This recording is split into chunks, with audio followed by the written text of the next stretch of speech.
Le Chasch, chapitre 6. Ils arrivèrent au carrefour de Phasme, 1 heure après le lever du jour. Le relais était constitué de 3 sinistres bâtiments de briques sèches plantés à la lisière de la steppe. Leur haute façade était percée de minuscules fenêtres noires, et ils étaient entourés d'une palissade de bois. La porte était close. Reiss mit pied à terre. Ce fut en vain qu'il frappa et appela. Sa compagne et lui, engourdis par la fatigue et l'apathie qui succèdent aux fortes émotions, s'installèrent pour attendre que les gens du lieu condescendent à ouvrir. En fouillant le chariot, Reiss découvrit, entre autres choses, 2 musettes pleines de sequins. Il y en avait une telle quantité qu'il était bien incapable de l'évaluer. « Ainsi nous héritons du trésor des prêtresses », annonça-t-il à la fleur de Cat. « Ce doit être suffisant, me semble-t-il, pour payer ton voyage de retour. Avec ça, tu pourras regagner ta maison saine et sauve. » Elle s'exclama étonnée. « Tu me donnerais tous ces sequins ? Et me renverrais chez moi sans rien demander en échange ? » ?»« Absolument rien, » répondit Reiss avec un soupir. « Il y a peut-être quelque chose de vrai dans la plaisanterie de l'Amdirtir, » reprit-elle sur un ton sévère. « Tu te comportes effectivement comme si tu venais d'un monde lointain. » Et, sur ces mots, elle lui tourna à moitié le dos. Reiss se plongea dans la contemplation de la steppe avec un sourire empreint de tristesse. Même si l'invraisemblable se produisait, à savoir qu'il pût rallier la terre, accepterait-il d'un cœur léger d'y passer le reste de son existence sans jamais revenir sur Tchaï ? Probablement pas. Il était impossible de prévoir les décisions que prendraient les autorités terriennes. Mais, en ce qui le concernait, jamais Reiss ne pourrait être heureux en sachant que les Dirdirs, les Chasch et les Wank exploitaient des hommes en qui il ne voyait que des serfs méprisables. Une telle situation était pour lui une injure personnelle. « Vous autres, que pensez-vous des hommes Dirdirs, des hommes Chasch et consorts ?» demanda-t-il à Ilan d'une voix quelque peu distraite. Perplexe, la jeune fille fronça les sourcils. Elle paraissait ennuyée pour Dieu sait quelle raison qui échappait à Reiss. Qu'y a-t-il à penser ? Ils existent. Quand ils nous laissent tranquilles, nous ne nous occupons pas d'eux. Pourquoi parler des hommes Dirdirs ? C'était de toi et de moi qu'il était question. Reiss la regarda. Elle observait une sorte d'impatience passive. Il prit une profonde aspiration, s'apprêta à se rapprocher d'elle. Mais au même moment, la porte du relais s'ouvrit, livrant le passage à un homme trapu, aux jambes épaisses et aux longs bras. Il avait un gros nez de guingois et son épiderme, comme ses cheveux, avait la couleur du plomb. C'était visiblement un gris. « Qui êtes-vous ? Ce chariot appartient au séminaire ? Cette nuit, j'ai vu des flammes dans le ciel. Était-ce le rite ?» Se contentant d'une réponse évasive, Reiss fit entrer le chariot dans la cour. Après avoir fait un déjeuner composé de thé, d'herbes infusées et de pain dur, ils regagnèrent le véhicule pour attendre la caravane. Leur bonne humeur matinale avait disparu. Ni l'un ni l'autre n'éprouvait le besoin de bavarder, à présent. Reiss laissa son siège à Ilan et s'allongea à l'intérieur du fourgon. Le soleil était chaud. Tous deux s'endormirent. À midi, la caravane fut en vue. Une ligne de points noirs et gris. Le rescapé des éclaireurs Ilantes et un jeune garçon au visage rond et à la mine renfrognée, ancien canonnier promu à cette charge nouvelle, arrivèrent les premiers au relais.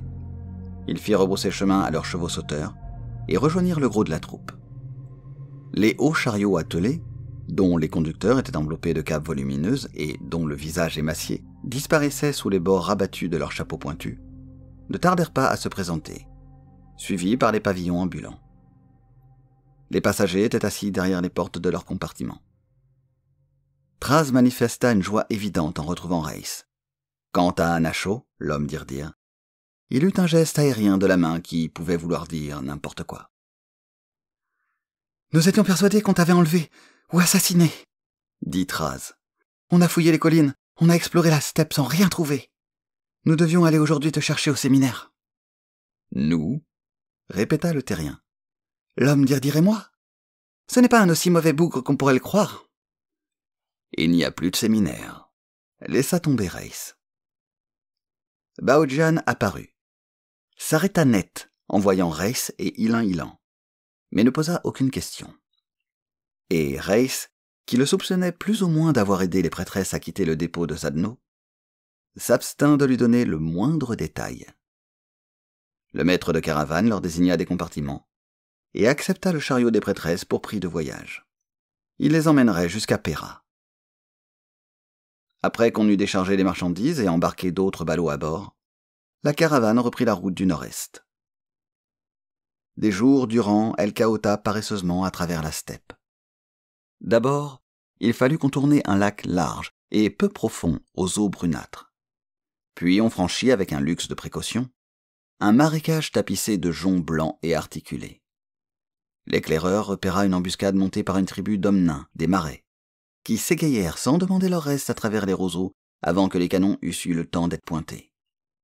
Un appareil aérien des Dirdirs passa 3 fois en ras-botte, au-dessus de la caravane, et Anacho s'enferma prudemment dans son compartiment. Plus tard, ce fut une plateforme volante des Chaches bleues qui la survola. Reiss aurait goûté le voyage, s'il n'avait pas été aussi impatient de retrouver son astronef. Il y avait aussi le problème posé par Ilan, la fleur de Kat. De Pera, la caravane repartirait pour Koad, au bord du Douanzer, où la jeune fille pourrait s'embarquer à bord d'un navire à destination de Kat. Sans doute était cela son projet, bien qu'elle n'en soufflât mot, et manifesta même une certaine froideur envers Reiss, qui s'en étonnait. Ainsi, les jours succédaient-ils aux jours. Lentement, le convoi s'enfonçait vers le nord sous le ciel d'ardoise de Tchaï. Il y eut 2 violents orages, mais le temps demeurait presque immuablement beau.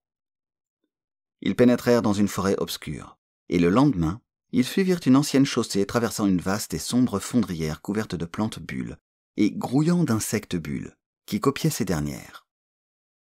Une faune nombreuse et captivante hantait le marécage.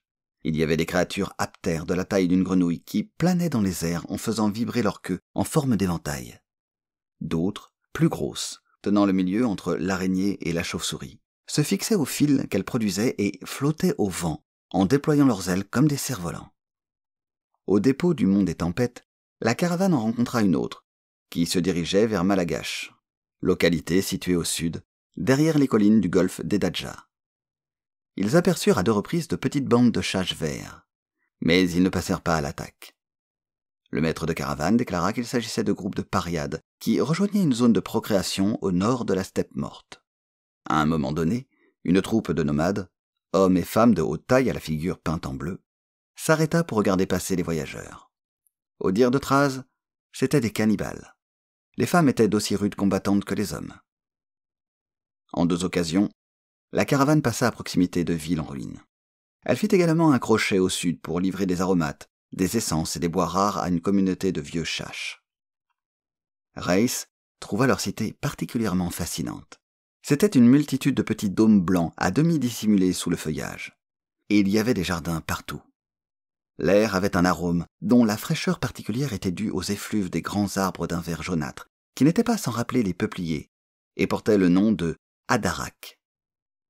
Reiss apprit que les vieux chaches et les chaches bleues les faisaient pousser car ils donnaient à l'air une limpidité exceptionnelle. La caravane fit halte dans une prairie ovale tapissée d'une herbe courte et épaisse, et Baojian rassembla immédiatement tout son monde autour de lui. « Nous sommes à Gols, une ville de vieux chaches. Prenez garde à ne pas vous éloigner, car vous risqueriez d'être victime des mauvais tours des chaches. Ils pourraient par exemple vous enfermer dans un labyrinthe, ou vous administrer une substance qui vous ferait sentir horriblement mauvais pendant des semaines. Mais quand ils s'énervent, ou se sentent d'humeur particulièrement badine, leurs plaisanteries peuvent être cruelles, voire mortelles. Je me rappelle ce qui est arrivé un jour à l'un de mes conducteurs. Ils l'ont endormi à l'aide d'une essence, lui ont greffé un nouveau visage et l'ont affublé en outre d'une longue barbe grise. Aussi, ne sortez en aucun cas de cet ovale, même si les chaches vous taquinent et cherchent à vous attirer à l'extérieur. C'est une race ancienne et décadente. Ils sont sans pitié et ne pensent qu'à leur parfum, à leur essence et à leur mauvais tour. Vous êtes donc prévenus. Restez à l'intérieur de cet ovale Gardez-vous de vous promener dans les jardins, si charmants qu'ils vous paraissent.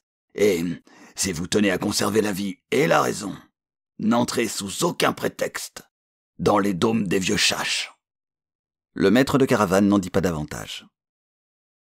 On chargea les marchandises sur des fardiers à moteur pilotés par quelques hommes chaches lymphatiques, plus petits et peut-être moins évolués que leurs homologues que Race avait vus en compagnie des chaches bleues.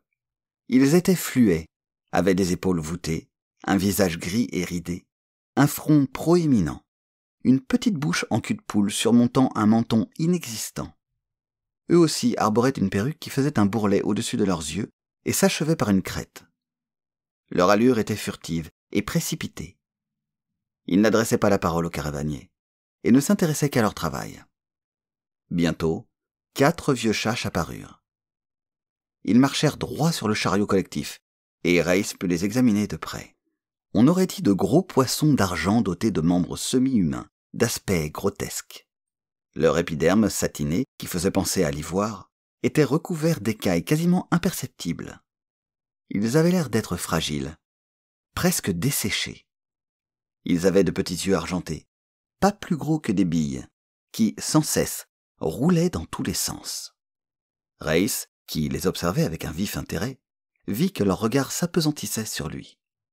Ils s'arrêtèrent pour l'examiner en hochant la tête et en lui adressant des gestes aimables qu'il leur rendit de la même façon. Quand ils l'eurent étudié tout leur soûl, ils passèrent leur chemin. Baojian ne perdit pas de temps à Gols. Dès qu'il eut chargé ses chariots des caisses de drogue et de teinture, des ballots de dentelle, des paquets de fruits secs, il battit le rappel et la caravane s'ébranla de nouveau vers le nord. Il préférait passer la nuit en rase campagne, plutôt que de risquer de faire les frais des caprices des vieux chaches. Ici, la steppe était une prairie désertique, plate comme la main. De son chariot, Race pouvait la scruter avec son sondoscope dans un rayon de 30 kilomètres. Ce fut ainsi qu'il repéra une importante troupe de chaches verts, avant même que les éclaireurs ne l'eussent remarqué. Aussitôt, il en avertit Baojian, qui disposa immédiatement les véhicules en rond, et plaça ses canons de façon à couvrir toutes les approches.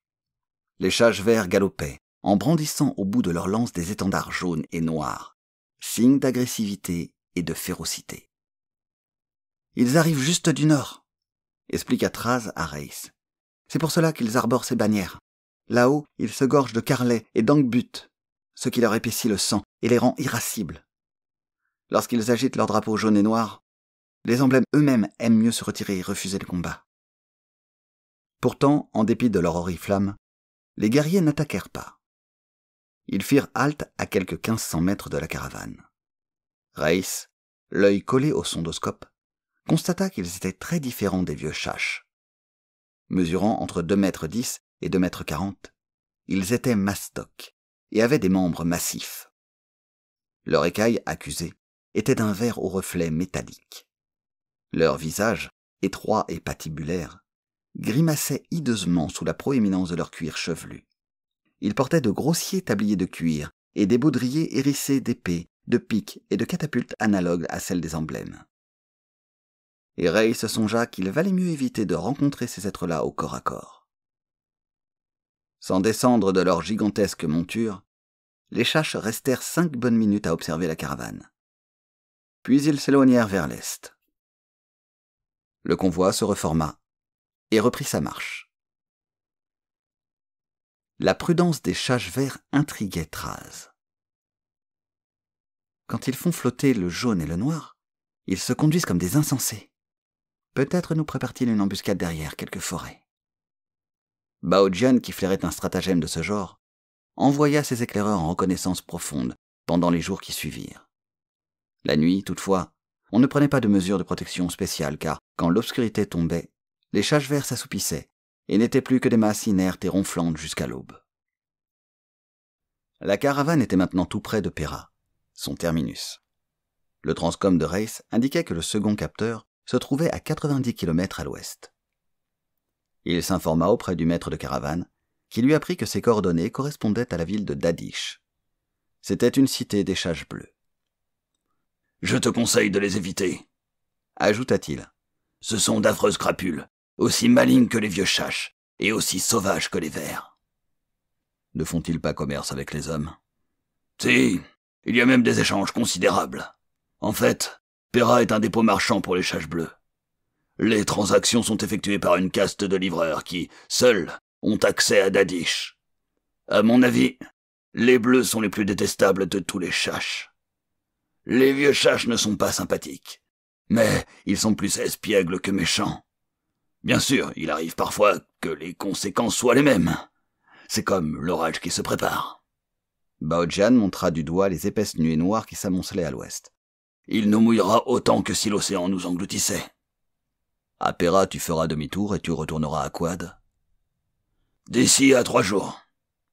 Il est vraisemblable que la princesse Ilan Ilan t'accompagnera et qu'elle embarquera à bord d'un navire à Quad. Fort bien. Est-elle en mesure de payer? Certainement. Dans ce cas, il n'y a pas de problème. Et toi? Veux-tu aussi rallier Quad? Non, je resterai sans doute à Pera. Bao Jian lui décocha un regard acéré et hocha sèchement la tête.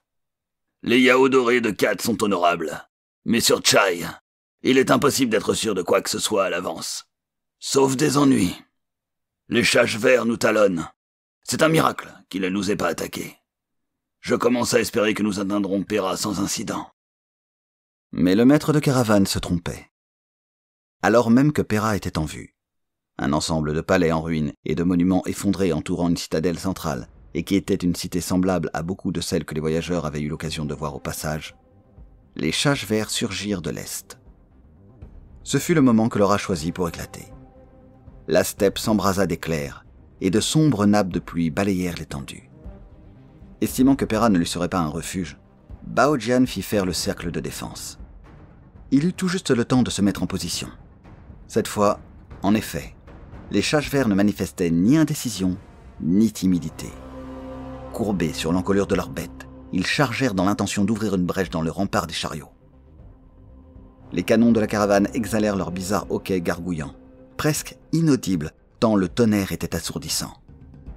La pluie compliquait la tâche des servants. Les Chages verts se ruaient en avant, avec ensemble, obéissant peut-être à des directives télépathiques. Quelques-uns s'écroulèrent, atteints de plein fouet par les gicles sable. D'autres furent broyés sous les sabots de leur propre monture. Pendant quelques instants, ce fut le chaos. Puis une nouvelle vague se lança à l'assaut, sans se soucier des morts et des blessés qu'elle piétinait au passage. De nouveau, les canonniers que submergeait la pluie lâchèrent des salves frénétiques. Le grésillement des éclairs et le grondement du tonnerre faisaient un contrepoids assourdissant au tumulte de la bataille.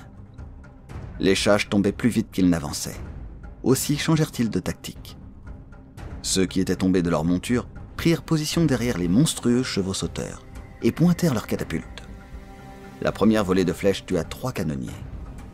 Les guerriers montés chargèrent une fois de plus, espérant parvenir jusqu'aux défenseurs dans leur foulée. Encore une fois, ils furent repoussés car les conducteurs avaient pris la place des canonniers tués. Il y eut une nouvelle volée de flèches et plusieurs servants tombèrent encore de la plateforme. Et ce fut la 3e charge. Les chevaux caracolaient. Derrière eux, les éclairs déchiraient le ciel noir tandis que l'incessant grondement du tonnerre se mêlait aux hurlements et aux cris de guerre. Les Chages étaient en train d'essuyer de terribles pertes. Le sol était couvert de corps gémissants. Mais il y avait toujours des guerriers qui galopaient et finalement, les canons se trouvèrent à portée des épées des Chages verts. À présent, l'issue du combat ne faisait plus de doute. Reis prit la fleur de Kat par la main et d'un signe invita Traz à les suivre. Et tous 3 s'enfuirent vers la ville en compagnie d'un flot de fugitifs en proie à la panique, leurs compagnons de route, que ne tardèrent pas à rejoindre les conducteurs de chariots et les canonniers. La caravane était abandonnée. Les Chages verts, hurlant leur triomphe, se jetèrent sur les fuyards, faisant voler les têtes, tailladant les coups et les épaules. Un guerrier aux yeux flamboyants fondit sur Reis, Ilan Ilan et Traz. Reis avait son pistolet au poing, mais hésitant à l'idée de perdre ses précieux projectiles, il esquiva la lame qui s'abattait sur lui en sifflant. Le cheval sauteur fit un écart, dérapa sur l'herbe trempée, et son cavalier vida les estriers. Reis s'élança, leva bien haut sa rapière d'emblème, et la laissa retomber sur le cou massif de son adversaire, tranchant tendons, veines et artères. Le guerrier lançait des coups de pied et se débattait. Épouvanté, il n'avait pas envie de mourir. Le trio ne s'attarda pas davantage. Reis s'empara de son épée, une vulgaire tige d'acier grossièrement forgée, aussi grande que lui et épaisse comme le bras. elle était trop lourde et trop longue pour qu'il pût la manier avec efficacité. Il s'en servit comme d'une masse d'armes. Les 3 compagnons reprirent leur route sous la pluie, qui tombait maintenant en nappes si compactes que l'on y voyait à peine. De temps en temps, on distinguait un chasse vert qui galopait comme un spectre, ou la silhouette fantomatique d'un fugitif qui, la tête enfoncée dans les épaules, plié en 2 sous les trompes d'eau, se hâtait avec toute la diligence dont il était capable, en direction des ruines de Pera. Reiss, Ilan et Traz, trempés jusqu'aux os, arrivèrent enfin à la périphérie des faubourgs délimités par un amoncellement de dalles de ciment. Le sol fumait sous leurs pieds. Maintenant, ils pouvaient se considérer comme relativement en sécurité. Ils s'abritèrent sous un entablement de béton, où ils restèrent là à grelotter. La pluie les giflait, et ils se sentaient misérables. « En tout cas, nous sommes arrivés à Pera, notre destination. » conclut philosophiquement Traz. « Sans gloire, mais en vie. » renchérit Reiss. « Que comptes-tu faire à présent ?» Reiss sortit le transcom de sa sacoche et vérifia le lecteur vectoriel. « L'aiguille est pointée sur Dadish à 30 km à l'ouest. Je vais sans doute m'y rendre. » Traz eut un reniflement désapprobateur. « Les chasse bleus ne te feront pas de cadeau. » Soudain, la fille de Kat s'appuya au mur, se cacha le visage dans les mains, et éclata en sanglots. C'était la première fois que Reiss la voyait extérioriser ses émotions. Il lui caressa timidement l'épaule. « Qu'y a-t-il ? Tu as froid, tu es mouillé, tu as faim et tu as peur, mais que t'arrive-t-il en dehors de cela ?»« Je ne reverrai jamais Kat. Jamais. Je le sais. » »« Mais bien sûr que si. Il y aura d'autres caravanes. » La jeune fille, que cette réponse n'avait visiblement pas convaincue, s'essuya les yeux et examina le sinistre paysage. La pluie faiblissait. Les éclairs s'éloignaient vers l'est, et le tonnerre n'était plus qu'un lugubre grondement. Quelques minutes s'écoulèrent. Puis les nuages se déchirèrent et un rayon de soleil fit miroiter les pavés et les pierres humides. Bien qu'ils fussent toujours aussi trempés, Reiss, la jeune fille et Traz quittèrent leur refuge et faillirent entrer en collision avec un petit bonhomme vêtu d'un vieux manteau de cuir et qui portait un fagot. Surpris, il fit un bond, lâcha son fardeau, revint le ramasser et s'apprêta à filer comme un trait. Reiss le retint par le bord de son manteau. « Attends, ne t'en va pas si vite. Dis-nous où nous pourrons trouver un toit et de la nourriture. » L'inconnu se rasséréna lentement. Il examina avec circonspection les 3 étrangers sous ses sourcils touffus, et, d'un air très digne, fit lâcher prise à Reiss. « De la nourriture et un toit ? Ce n'est pas facile à se procurer, ou alors il faut travailler. Avez-vous de quoi payer ? » ?»« Oui, nous avons de quoi payer. » L'homme réfléchit. « J'ai un logis confortable avec 3 fenêtres. Mais il vaudrait mieux que vous alliez à l'auberge de la Steppe morte. Si je vous hébergeais, les Nyachter emporteraient mon bénéfice et il ne me resterait rien. » « L'auberge de la Steppe morte est-elle la meilleure auberge de Pera ? » ?»« Oui, c'est vraiment un excellent établissement. Les Nyachter vous réclameront une redevance, mais c'est la rançon de la sécurité. À Pera, personne n'a le droit de voler, ni de violer en dehors de Nagagoho et des Nyachter. C'est un avantage. Vous vous rendez compte ? Si n'importe qui en avait la licence. »« Ce Nagago est donc le maître de Pera ? » ?»« Oui, si l'on veut. » L'homme désigna du doigt une massive structure de blocs et de dalles de pierre qui se dressait à la cime du monticule situé au centre de la cité. « Voilà son palais, en haut de la citadelle. C'est là qu'il vit avec ses Nyachter. Mais je n'en dirai pas davantage. Après tout, ils ont chassé les Fung et les ont refoulés dans le nord. Pera fait du commerce avec Dadish, et les bandits ne s'approchent pas de la cité.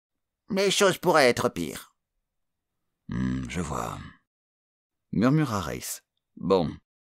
Où est donc cette auberge ? » ?»« Par là, au pied de la colline, au terminus des caravanes. »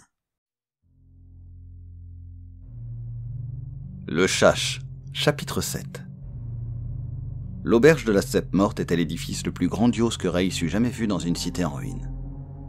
Un long bâtiment surmonté d'une série de toits et de pignons compliqués, adossé au flanc de la colline principale. Ainsi qu'il en allait de toutes les tavernes de Tchai, elle comportait une vaste salle commune où s'alignaient des tables à tréteaux.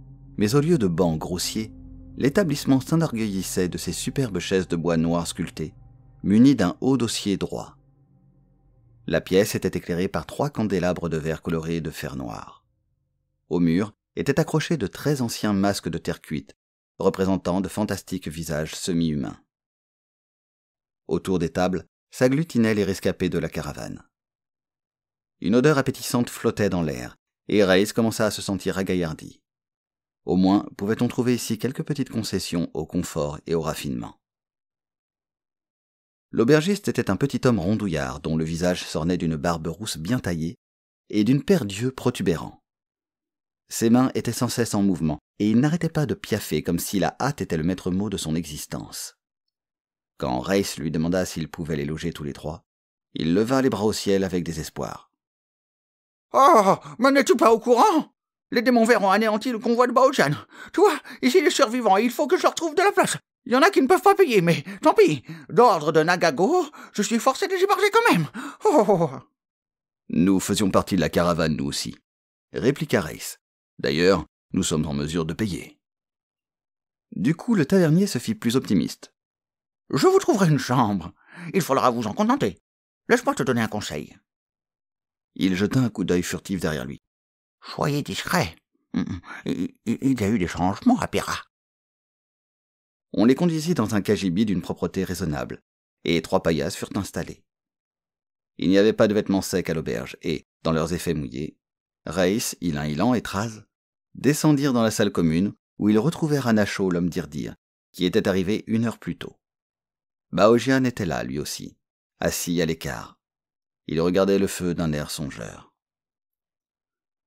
On leur apporta un copieux bol de ragoût et des galettes de pain dur.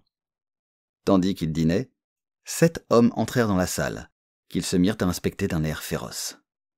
C'étaient des gaillards puissamment charpentés, bien en chair, le teint fleuri. Des gens qui se la coulaient douce. Les 6 premiers portaient des tuniques rouges, de coquettes mules de cuir noir, et étaient coiffés de chapeaux cavalièrement ornés de breloques.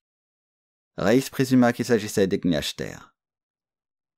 Le 7e, enveloppé dans une houppelande chamarrée, était de toute évidence Nagago en personne.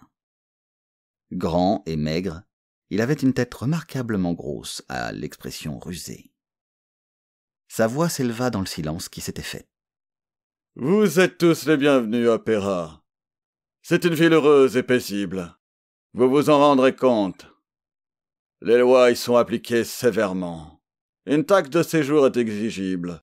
Ceux qui n'ont pas de disponibilité doivent travailler dans l'intérêt commun pour payer leur écho. Et voilà. Quelqu'un a-t-il des questions à poser ou des réclamations à formuler ? » Nagago balaya la salle du regard, mais personne n'ouvrit la bouche.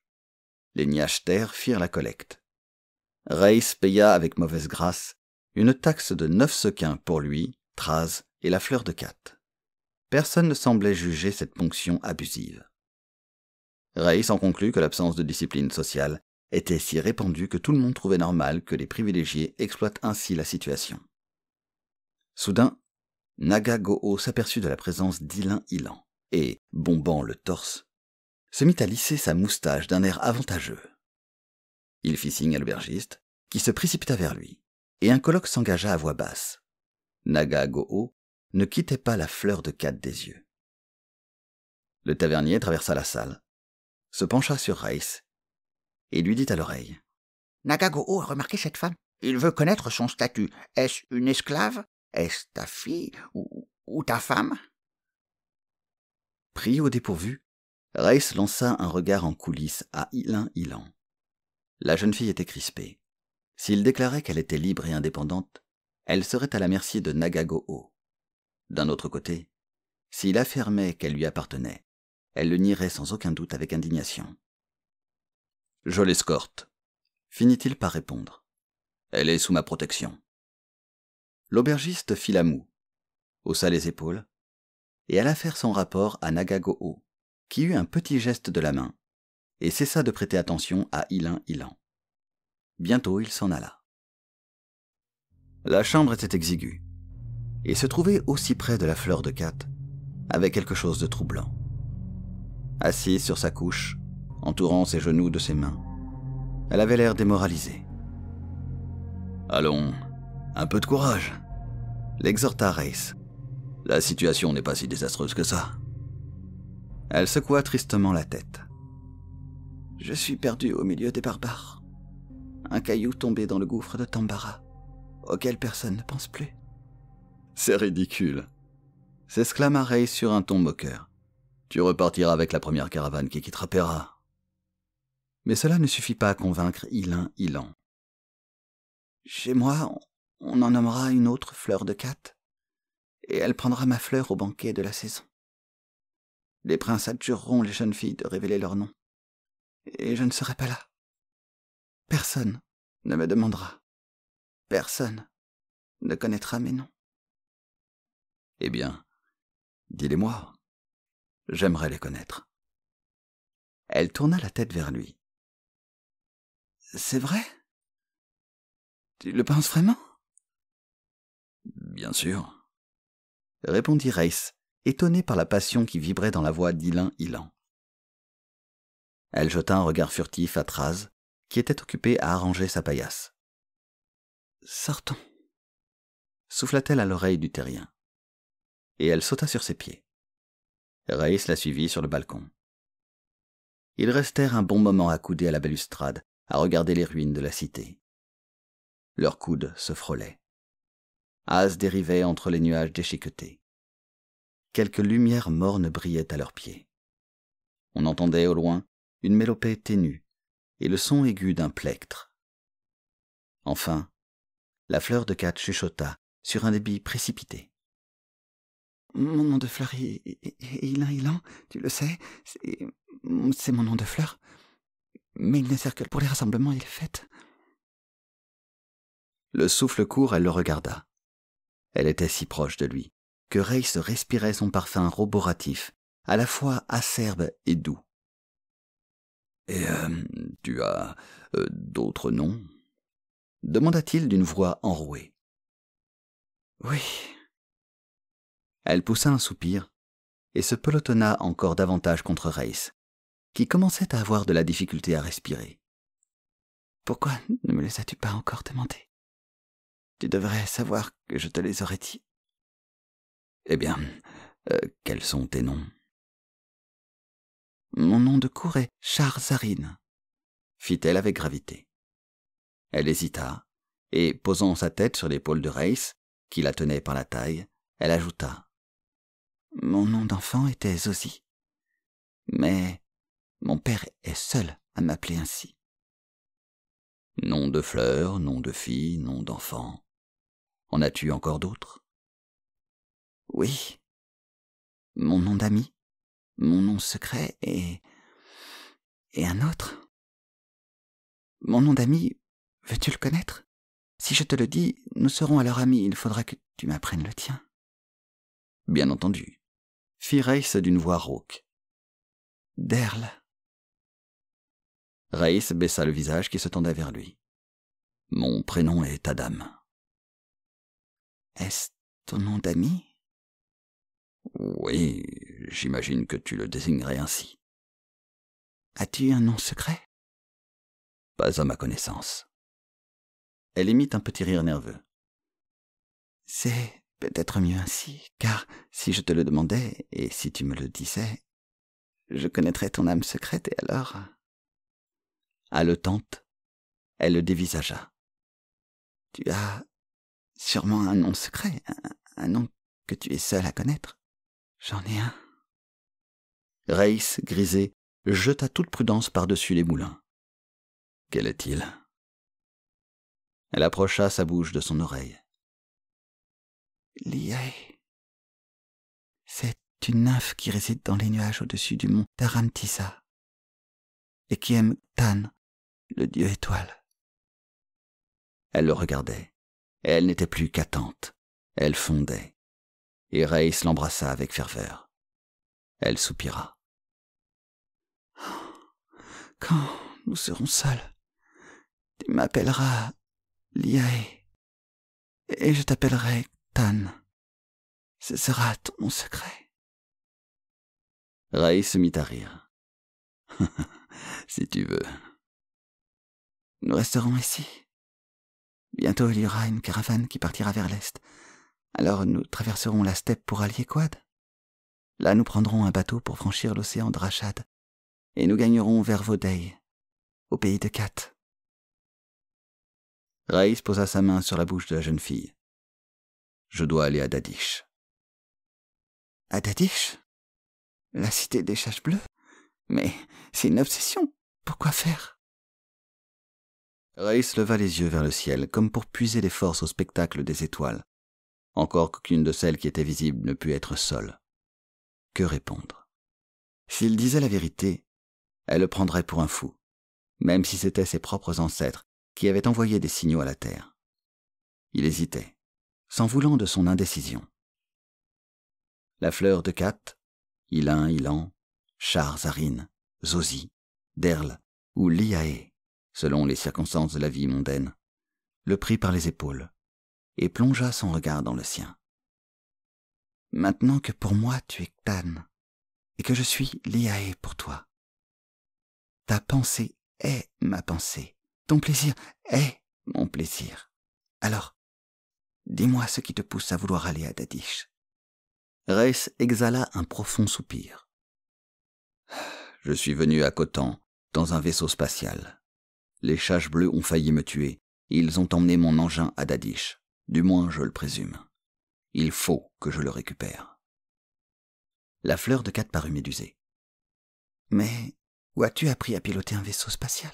Tu n'es ni un homme d'Irtir, ni un homme Wank, n'est-ce pas? Non, évidemment, pas plus que toi. J'ai suivi des cours. Que tout cela est énigmatique. Ses mains se crispèrent sur les épaules de Raïs. Et si tu parvenais à récupérer ce vaisseau, que ferais-tu? Je commencerai par te ramener à Kat. Cette fois, les doigts de la jeune fille s'enfoncèrent dans ses muscles, tandis que, dans l'ombre, ses yeux fouillaient les siens. Et ensuite, tu rentrerais dans ton pays? Oui. Tu as une femme? Une épouse?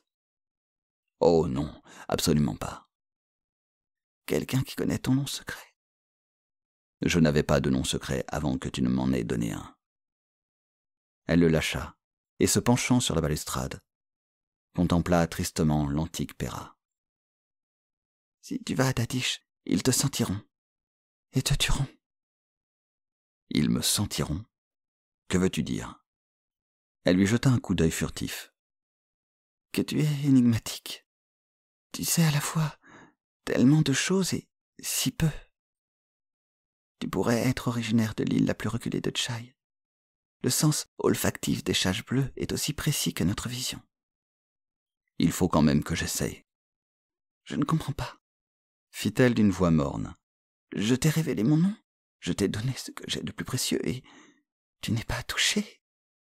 Tu ne modifies pas ton attitude. Raïs la prit dans ses bras. Elle était tendue, mais peu à peu, elle s'abandonna à son étreinte. Ne crois pas que je ne sois pas touché, bien au contraire. Mais je dois aller à Dadish, dans ton intérêt, autant que dans le mien. Comment cela, dans mon intérêt, pour que tu me reconduises à Kat? Oui, mais pas seulement pour cela. Cela te fait-il plaisir de subir la domination des Lirdir, des Chaches et des Wank, sans même parler des Pnumes? Je ne sais pas, je n'y ai jamais réfléchi. Les hommes sont des monstruosités, des phénomènes. C'est en tout cas ce qu'on nous dit. Encore que Obsin, le roi fou, ait affirmé qu'il venait d'une planète lointaine, à laquelle il a demandé secours. Un secours qui, bien sûr, n'est jamais arrivé. Il y a 150 ans de cela. Une bien longue attente. Raïs embrassa de nouveau la jeune fille, qui se laissa faire avec apathie. Toute sa ferveur l'avait désertée. « Je me sens bizarre, » murmura-t-elle. « Je ne sais pas ce que j'éprouve. » Debout, devant la balustrade, il prêtait l'oreille au bruit de l'auberge. Éclats de rire assourdis venant de la salle commune, braillements d'enfants qui se faisaient gronder par leur mère. « Je crois que je vais aller me coucher, » dit la fleur de Kat. Reiss la serra dans ses bras. Derl. Oui.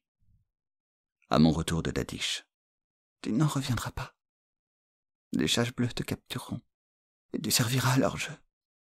Maintenant, je vais essayer de dormir et d'oublier que je suis vivante. Elle rentra dans la petite pièce. Reiss resta sur le balcon. Tout d'abord, il se couvrit d'injures. Puis il se demanda comment il aurait pu se comporter différemment, à moins de n'être fait d'autre chose que de chair et de sang.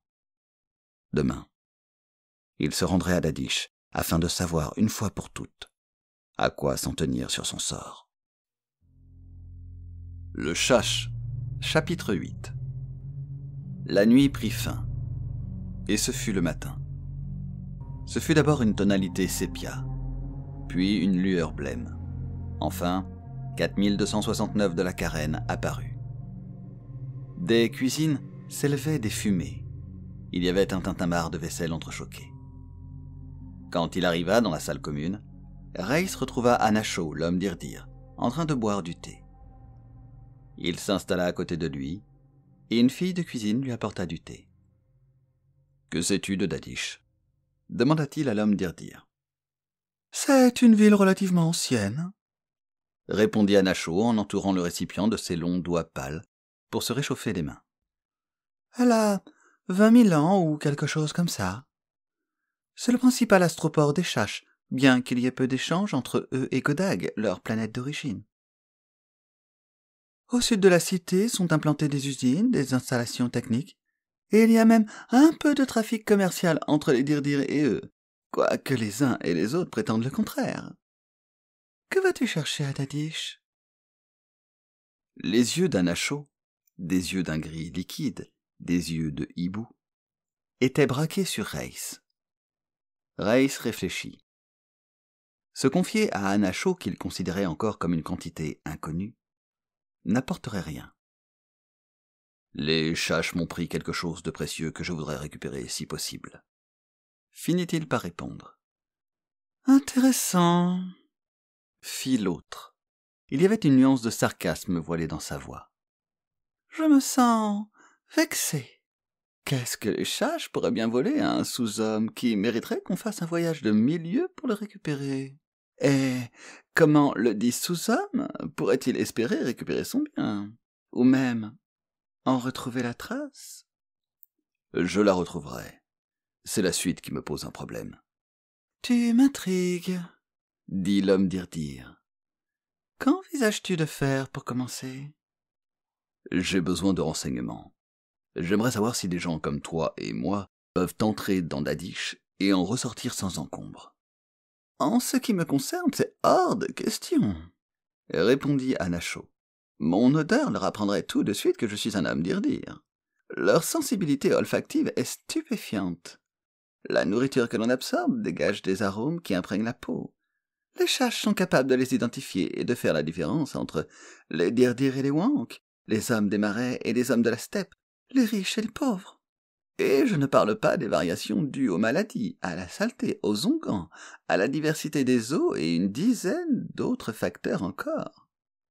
Ils peuvent sentir l'odeur de l'air salé imprégnant les poumons de quelqu'un qui s'est approché de l'océan, détecter l'ozone dans le souffle d'un homme descendant des montagnes. Ils décèlent la faim, la colère et la peur. Ils sont capables de déterminer l'âge, le sexe et la couleur de la peau des gens. Leur nez leur ouvre tout un univers perceptif. Reiss digéra ses propos. Anacho se leva et s'approcha d'une table voisine où étaient installés 3 hommes aux vêtements grossiers. Leur épiderme d'un gris blanchâtre était cireux, leurs cheveux étaient clairs, et ils avaient de grands yeux au regard doux. Ils répondirent avec déférence aux questions d'Anacho, qui vint rejoindre son compagnon.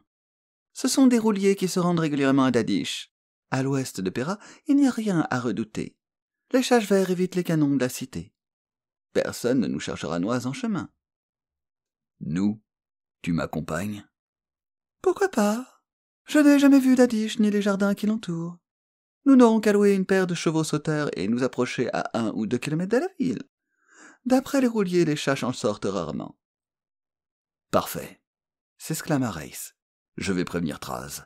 Il tiendra compagnie à la jeune fille. » Derrière l'auberge, il y avait un corral tenu par un individu de haute taille, aux jambes caoutchouteuses, appartenant à une espèce que Reiss ne connaissait pas encore, et qui accepta de leur louer des chevaux sauteurs. Le palefrenier sella les bêtes, enfonça des tiges de direction dans les trous percés dans leur crâne, ce qui les fit glapir et agiter désespérément leurs babillons. On fixa les rênes. Reiss et Anachot sautèrent alors sur le dos des bêtes, qui, après quelques ruades rageuses, s'élancèrent sur la route. Les cavaliers passèrent par le centre de Pera, où, sur un espace considérable, se dressaient des habitations de toutes sortes, depuis des masures faites de blocailles jusqu'à des édifices en dalles de béton. La population était plus nombreuse que Reiss ne l'aurait cru. Elle atteignait peut-être 4 ou 5 000 personnes. Et tout là-haut, à la cime de la vieille citadelle, veillait lugubre le château rudimentaire qui abritait Nagagoo et les niachtères de sa suite. Reiss et Anachot s'arrêtèrent net en atteignant l'esplanade centrale, horrifiés par le spectacle qui s'offrait à leurs yeux. À côté d'un gibet massif se dressaient des billots maculés de sang. 2 hommes étaient empalés à de longs pieux. Une petite cage était suspendue à un chevalet.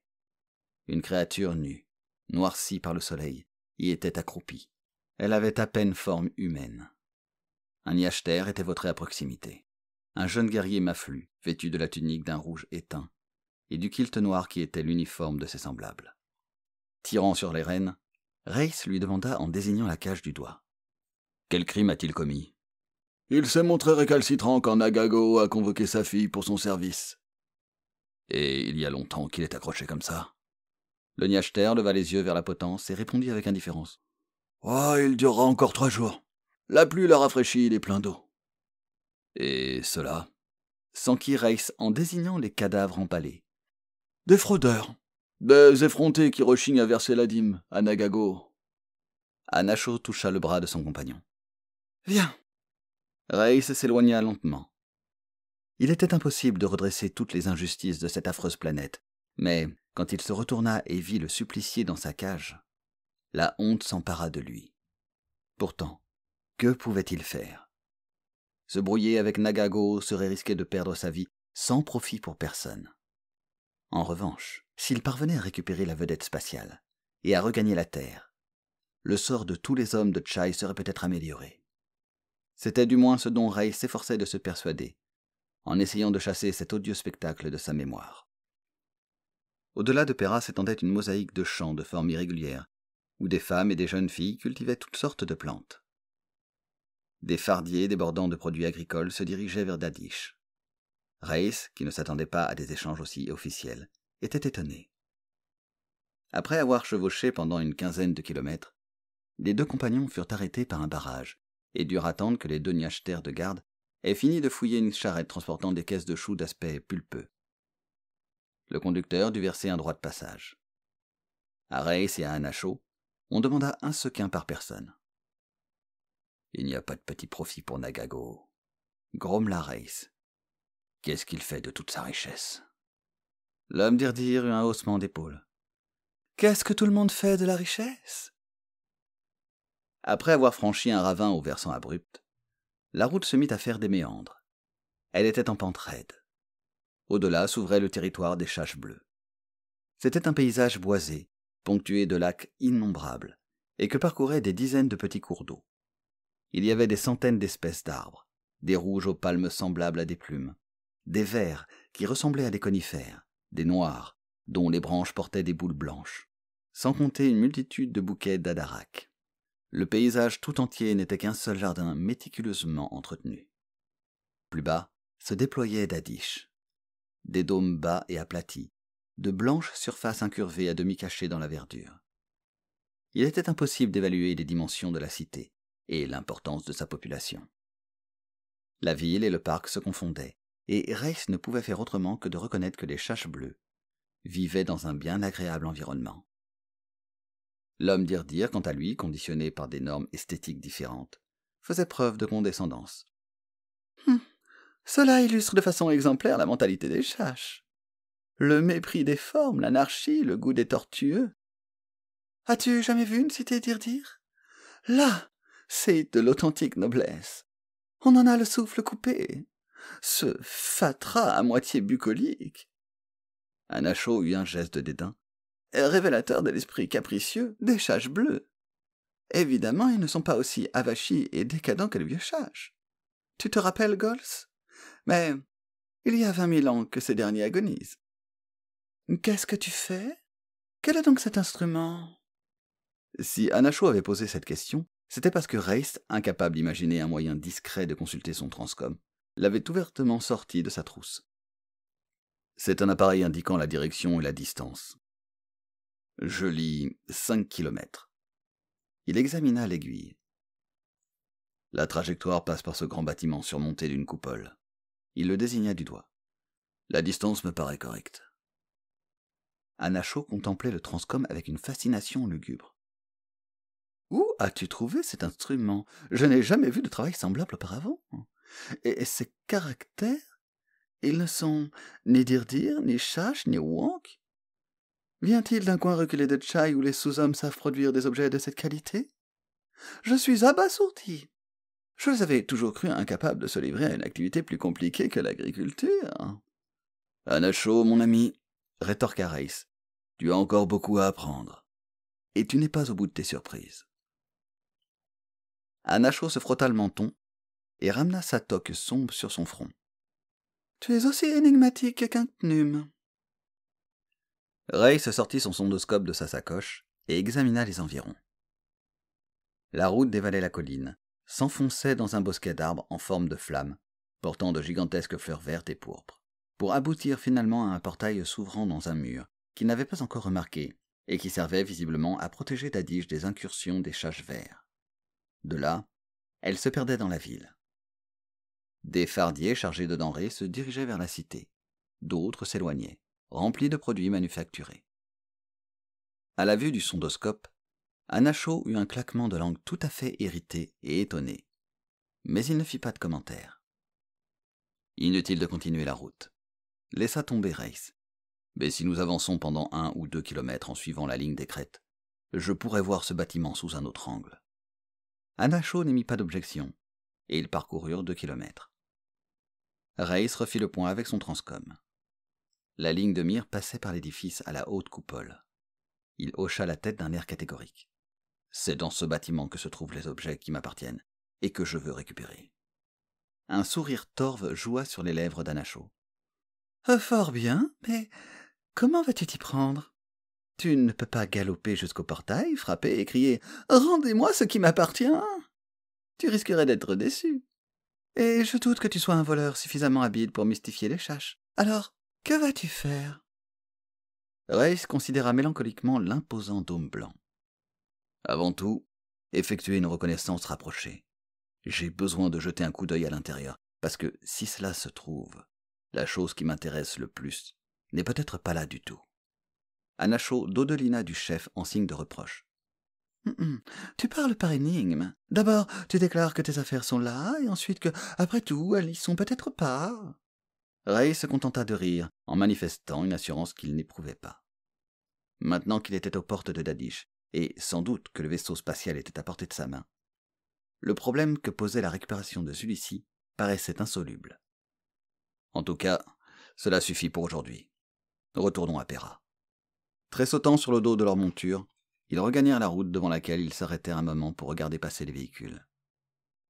Les uns étaient à moteur, d'autres avançaient au pas lent des bêtes qui les tiraient. Ceux qui se dirigeaient vers Dadige transportaient des produits alimentaires, des belons, des carcasses d'oiseaux des roseaux, des balles d'une espèce de soie d'un blanc terne que filaient des insectes des marais, des filets bosselés contenant des outres pourpres. Ces charrettes entrent à Dadige, dit Reis. J'irai avec elles. Pourquoi y aurait-il des difficultés? L'homme d'Irdir eut un hochement de tête lugubre.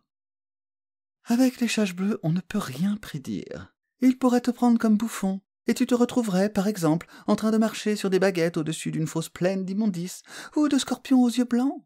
Chaque fois que tu recouvrerais ton équilibre, ils chaufferaient les baguettes, ou ils feraient passer de l'électricité. Alors, tu effectuerais des cabrioles et des bonds désespérés. Ou bien, il te mettrait dans un labyrinthe de verre en compagnie d'un Cnum furieux. Ou bien, il te banderait les yeux et te ferait entrer dans un amphithéâtre en compagnie d'un cyclodon aux yeux également bandés. Ou alors, Si tu étais un Dirdir ou un homme Dirdir, il t'obligerait à résoudre des problèmes de logique sous peine de subir de désagréables sanctions. Leur ingéniosité est sans limite. Ray se jeta un regard noir à la cité. Et les rouliers risquent toute cette tribulation? Ils ont une patente et peuvent aller et venir impunément à condition de ne pas enfreindre les règles. Eh bien, je me ferai passer pour un roulier. Un chaud eut un hochement de tête. C'est le stratagème qui vient tout de suite à l'esprit. Ce soir, je te conseille de te déshabiller, de te rouler dans la boue, de faire brûler des os, et de t'imprégner de leur fumée, de piétiner le crottin des bêtes de trait, de manger des pinabales dont les effluves pénétreront ta peau et en élimineront la graisse. Ensuite, tu mettras des vêtements de roulier. Dernière précaution, ne passe jamais sous le vent d'un chage bleu, et retiens ton souffle si quelqu'un risque de déceler l'odeur de ton haleine ou de ta respiration. Ray parvint à sourire. Un sourire dépourvu de gaieté. Le projet semble à chaque minute de moins en moins praticable. Mais il m'est égal de mourir. J'ai trop de responsabilités. Entre autres, ramener cette fille à Kat. Anacho renifla avec mépris. Bah, tu es victime de ton sentimentalisme. Elle ne peut que t'attirer des ennuis. Elle est fière et cabocharde. Abandonne-la donc à son sort. Si elle n'était pas fière d'elle, je la soupçonnerais d'être idiote. S'exclama Race avec fougue. Anacho embrassa le bout de ses doigts en un geste d'une ferveur toute méditerranéenne. Qui n'a pas vu les femmes de Maras ignore ce qu'est la beauté. Oh, quelle élégante créature avec leur pâleur de neige, leur crâne chauve qui brille comme un miroir. Elle ressemble tellement au Dirdir que même sont sans défense devant elle. Enfin, chacun ses goûts. Cette fille de Kat ne peut être qu'une source de tribulation. Ces femmes-là attirent le désastre comme les nuages la pluie. Rappelle-toi le jour où, à cause d'elle, tu as dû te battre. Race haussa les épaules et éperonna sa monture, qui se mit à galoper sur la route. Les cavaliers, s'enfonçant vers l'est, s'élancèrent dans la steppe en direction du promontoire de rochers grisâtres, qui était Pera. Ils regagnèrent la cité en ruine en fin d'après-midi. Après avoir rentré leurs chevaux sauteurs à l'écurie, ils traversèrent la place de l'autre côté de laquelle se trouvait la taverne presque souterraine. Le soleil bas sur l'horizon était dans leur dos. La salle commune était à moitié pleine de gens qui dînaient tôt, mais ni Traz ni la fleur de Kat n'étaient là. Ils n'étaient pas non plus dans la petite chambre du second. Race descendit et alla trouver l'aubergiste. « Où sont mes amis, le garçon et la fille de Kat? Je ne les ai vus nulle part. » Le tavernier, la mine revêche, évitait le regard du terrien. « Tu dois bien savoir où elle est. Comment pourrait-elle être ailleurs que là? Quant au garçon, il s'est mis dans une colère extravagante lorsque les Niachters sont venus la chercher. Ils l'ont assommé et l'ont emmené pour qu'il soit pendu. » D'une voix précise et contrôlée, Race demanda « Quand cela s'est-il passé ?» « Oh, il n'y a pas longtemps, il doit encore être en train de se débattre. Ce garçon s'est conduit comme un imbécile. Une fille comme ça, c'est de la provocation. Il n'avait pas le droit de la défendre. » « Ils l'ont conduite à la tour ?»« Je suppose. Mais cela ne me regarde pas. Nagago fait ce que bon lui semble. Apera, c'est lui le maître. » Ray se tourna vers Anacho et lui remit sa sacoche, ne conservant que ses armes. « Prends soin de mes affaires. Si je ne reviens pas, tu pourras les garder. » « Tu as encore une fois décidé de risquer ta vie ?»